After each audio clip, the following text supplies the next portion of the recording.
Pretty rock. Pretty rock. Hey, good morning. It's 5 a.m. Mester Scrum. I hope everybody's doing well today. It's Sunday. It's a later. It's 7:30 and not 5 a.m., but it's Sunday. So slept in a little bit.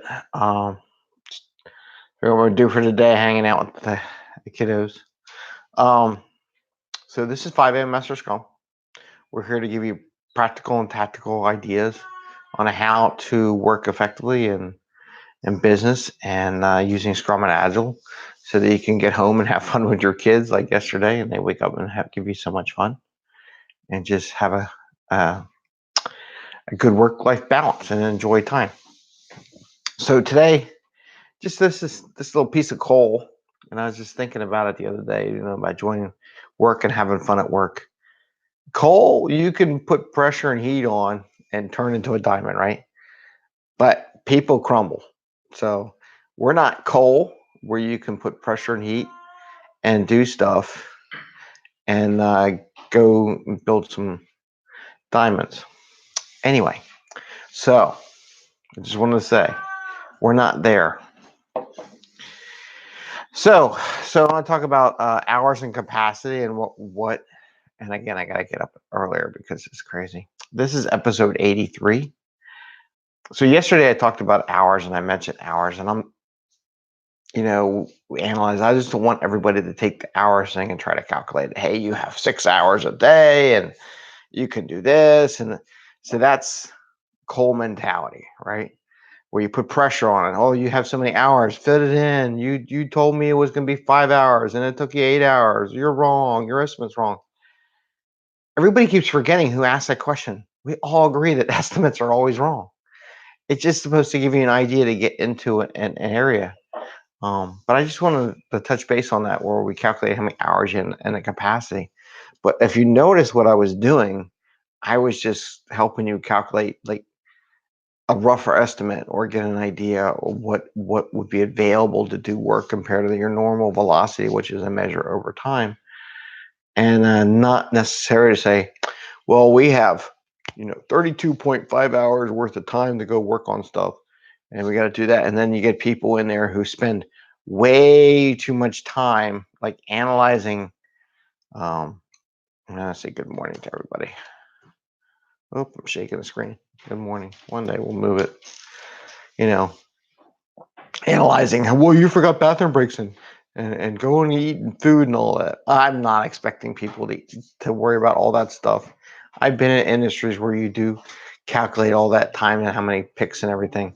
But again, that's the coal mentality and not what we do as creative people. So I just wanted to mention that those hours capacity were not to be used to say, I'm going to calculate exactly how much free time you have left to do your work.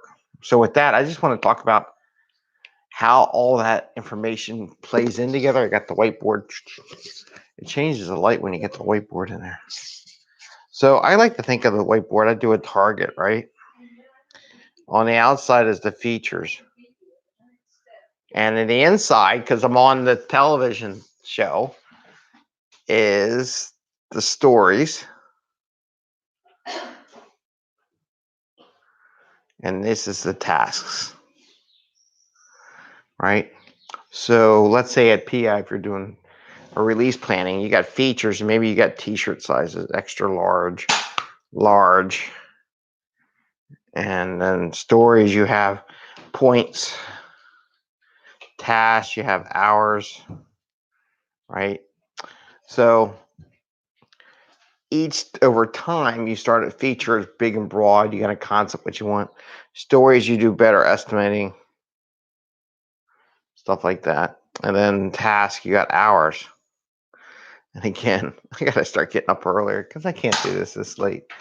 Because somebody wakes up, causes trouble. Me, what's a Nerf gun? Oh, I said no Nerf guns. Yes. No. Want me to draw CD better than that? No, it's okay. Thanks, Bill. So anyway, get you tighter in the target now. When I do hours, okay, stop it. This is live television, Ed. You can't stop it. Do you got what I'm saying? All right, that's fine. Somebody doesn't get his tablet at all today. And for a while longer. Maybe I'll lose the Nerf gun. Do you want to lose the Nerf gun? No. Then please don't point that at people's heads. You know what? You lost it. No. When I'm done with this show, there are ramifications, and I'm doing a live program. So you just messed up my whole live program. I hope you appreciate it, because you're going to lose the Nerf gun because I'm going to put it away. No. Yeah, because I asked you nicely. No, I'm not. You already. No, it doesn't matter. You lost already.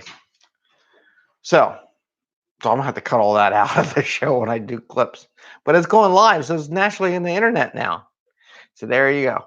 So kid doesn't listen. Kid's gonna lose his Nerf gun.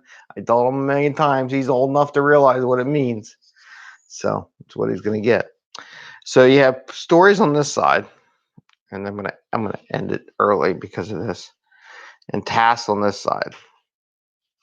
So coming, and then in the middle is sprint planning or sprint commitment.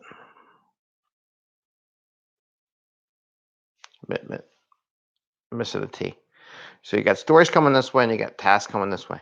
So on the story side, you estimate the points. And let's say when you looked at your work and your average velocity is, we got 30 points, okay?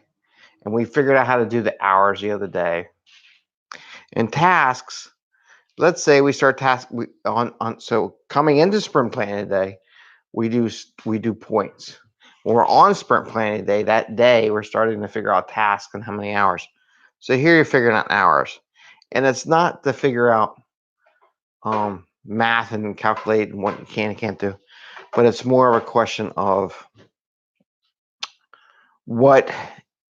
how much time you have, how much work is it really? Because when you do the estimate and the story points, you don't get to dig into the analysis and calculate the variables and see how complex it is. So when you're doing the tasking, you might find out things are more complex or less complex, take more time or less time. And based on that, let's say you get, let's just say all the hours you're like unexpected. So let's say your normal hours, what did we say, 360 yesterday? Let's say 360 was the normal average hours. When you add up all your hours here, let's say you had 400. So if you had 400, and that helps you find it, that's the target, right? What are you going to do? So if it's 400, we want to take away a couple stories. So maybe we take 2 or 3 stories. So now instead of 30 points worth of work, we're going to do 27 points based on that. And now our hours are maybe 320. And that gets us where we want to be at a good target. So that the points are just a broad estimate. When you estimate how much work you do, it gets you narrower into your estimate. And then you can figure out how many points you're going to do and eliminate some stories. So, but that's how I use the hours. So once you figure out your normal capacity and you task it, if your tasking's above or below the average hours capacity you have, then you either take or add away points. Now let's say you had 300 points. So you added up all your work. You can make a decision. Should we go ahead and add another story to make it if you do? Okay. So maybe instead of 30 points, you're going to bump it up to 31 points or 32 points. Just because you have more hours to it. So you have another 60 hours worth of work available to do some more work based on what you figured out. So this can either go up or down based on the hours. So yesterday we calculate your capacity hours throughout the sprint. So you just have this as a general number. It's not it's a fixed number. It's how many people you have on a team by how many hours they work a week, right? And then when you go in the sprint planning and start tasking it out, you can figure out how many hours it's going to take you to do the work. And all that does is help you estimate how much work you want to take in a commitment. That's all you're looking for. So with that, that's what we have for 5 a.m. Mester Scrum. It's a Sunday. Hope everything goes good. We'll see how it goes here. But, happy scrumming. Enjoy your day, and it's Sunday, and hope everybody does well. This is a brief show because there's a lot of stuff going on. Everybody's awake. Remember, people aren't coal. You can't pressure them into becoming diamonds. They actually crumble. So don't do it. And with that, happy scrumming. Enjoy your weekend. See you on Monday. Don't forget to tell your friends what fun things you did and what fun things you got planned. Take care. Bye.